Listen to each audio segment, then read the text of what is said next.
राधे राधे दोस्तों, जय श्री कृष्णा। मैं सॉफ्ट सिंह आपके अपने यूट्यूब चैनल माय शिव साधना में आपका हार्दिक स्वागत करती हूँ। कैसे हैं आप सब? आशा करती हूँ आप सब अच्छे होंगे, स्वस्थ होंगे। दो राधा रानी की कृपा आप सब पर सदा सर्वदा बनी रहे। दोस्तों, आज की वीडियो में मैं आपके लिए अपरा एकादशी के बारे में जानकारी लेकर आई हूँ। अपरा एकादशी कब शुरू हो रही है, कब समाप्त हो रही है, व्रत हमें किस दिन रखना है और अपरा एकादशी व्रत का पारण का शुभ समय है और अपरा एकादशी व्रत की कहानी आप आज की वीडियो में सुनने वाले हैं। तो बहुत महत्वपूर्ण है वीडियो, पूरा अवश्य देखिएगा। दोस्तों, हिंदू धर्म में एकादशी व्रत का विशेष महत्व है। यह दिन भगवान विष्णु को समर्पित होता है।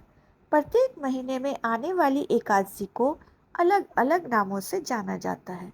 2025 में ज्येष्ठ मास के कृष्ण पक्ष की एकादशी को अपरा एकादशी के नाम से जाना जाता है। अपरा का अर्थ होता है जो सब कुछ प्रदान करे। नाम के अनुसार ही अपरा एकादशी व्रत करने से मनुष्य को सब कुछ प्राप्त होता है। दोस्तों, अब हम जानते हैं कि एकादशी तिथि कब शुरू हो रही है। दोस्तों, पंचांग के अनुसार ज्येष्ठ माह के कृष्ण पक्ष की एकादशी तिथि का आरंभ 23 मई को रात 1:12 पर होगा और एकादशी तिथि का समापन 23 मई को देर रात 10:29 पर होगा। तो उदया तिथि के अनुसार इस साल अपरा एकादशी व्रत 23 मई को रखा जाएगा। एकादशी व्रत का पारण द्वादशी तिथि में किया जाता है और अपरा एकादशी व्रत का पारण 24 मई को प्रातः 5:26 से 8:11 तक कर सकते हैं। पारण तिथि के दिन द्वादशी तिथि समाप्त होने का समय शाम 7:20 पर रहेगा। एकादशी व्रत का पारण द्वादशी तिथि समाप्त होने से पहले करना होता है। अगर द्वादशी तिथि सूर्योदय से पहले समाप्त हो गई है तो एकादशी व्रत का पारण सूर्योदय के बाद ही होता है। द्वादशी तिथि में पारण न करना पाप करने के समान माना जाता है। दोस्तों, अब हम जानते हैं अपरा एकादशी व्रत की पूजा विधि।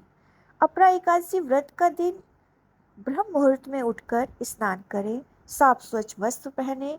इसके बाद भगवान विष्णु और माता लक्ष्मी का ध्यान करें, व्रत का संकल्प लें। पूजा स्नान को स्वच्छ करें और पीला वस्त्र बिछाकर भगवान की मूर्ति व तस्वीर स्थापित करें। फिर जल, फूल, चंदन, धूप, दीप से भगवान का पूजन करें। भगवान को ऋतुफल व मिठाई का भोग लगाएं और अंत में आरती करें व भगवान के मंत्रों का जप करें। फिर श्रद्धापूर्वक एकादशी व्रत की कथा का श्रवण करें। तो चलिए अपना एकादशी व्रत कथा प्रारंभ करते हैं। आप प्रेम पूर्वक सुनिए। दोस्तों, युधिष्ठिर कहने लगे, हे भगवान, ज्येष्ठ कृष्ण एकादशी का क्या नाम है तथा उसका महात्म्य क्या है, सो कृपा कर कहिए। भगवान श्री कृष्ण कहने लगे, हे राजन, यह एकादशी अचला तथा अपरा दो नामों से जानी जाती है। पुराणों के अनुसार ज्येष्ठ कृष्ण पक्ष की एकादशी अपरा एकादशी है, क्योंकि यह अपार धन देने वाली है। जो मनुष्य इस व्रत को करते हैं वे संसार में प्रसिद्ध हो जाते हैं। इस दिन भगवान त्रिविक्रम की पूजा की जाती है। अपरा एकादशी के व्रत के प्रभाव से ब्रह्म हत्या, भूत योनि, दूसरे की निंदा आदि सब पाप दूर हो जाते हैं। इस व्रत को करने से पर स्त्री गमन, झूठी गवाही, झूठ बोलना व झूठे शास्त्र पढ़ना व बनाना, झूठा ज्योतिषी बनना तथा झूठा वैद्य बनना आदि सब पाप नष्ट हो जाते हैं।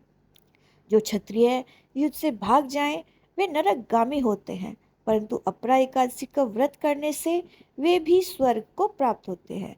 जो शिष्य गुरु से शिक्षा ग्रहण करते हैं फिर उनकी निंदा करते हैं वे अवश्य नरक में पड़ते हैं, परंतु अपरा एकादशी का व्रत करने से वे भी इस पाप से मुक्त हो जाते हैं।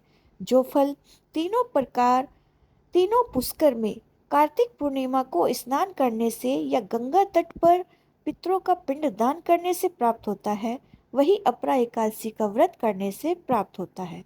मकर के सूर्य में प्रयागराज के स्नान से, शिवरात्रि का व्रत करने से, सिंह राशि के बृहस्पति में गोमती नदी के स्नान से, कुंभ में केदारनाथ के दर्शन या बद्रीनाथ के दर्शन, सूर्य ग्रहण में कुरुक्षेत्र के स्नान से, स्वर्ण दान करने से जो फल मिलता है वही फल अपरा एकादशी के व्रत से मिलता है।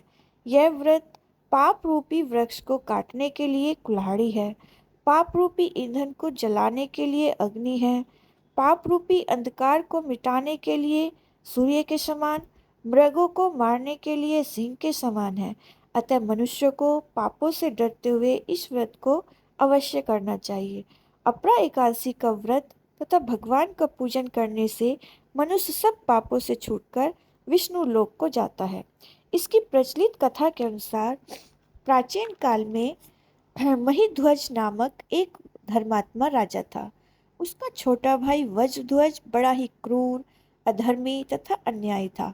वह अपने बड़े भाई से द्वेष रखता था।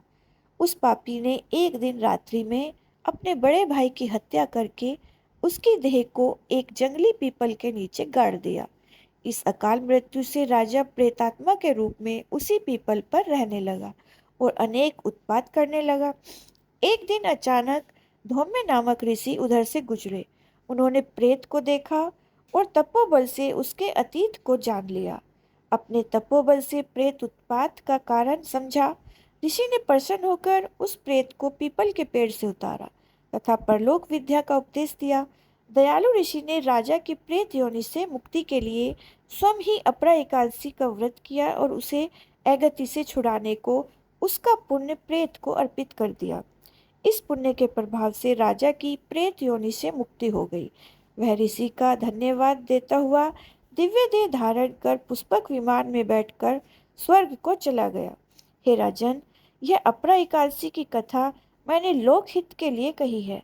इसे पढ़ने अथवा सुनने से मनुष्य सब पापों से छूट जाता है। इस प्रकार हमारी कहानी पूर्ण हुई। तो प्रेम से बोलिए विष्णु भगवान की जय, माता लक्ष्मी की जय। दोस्तों, कहानी पसंद आए तो इसे लाइक करें, शेयर करें और मेरे चैनल को सब्सक्राइब करके बेल आइकन को प्रेस करें।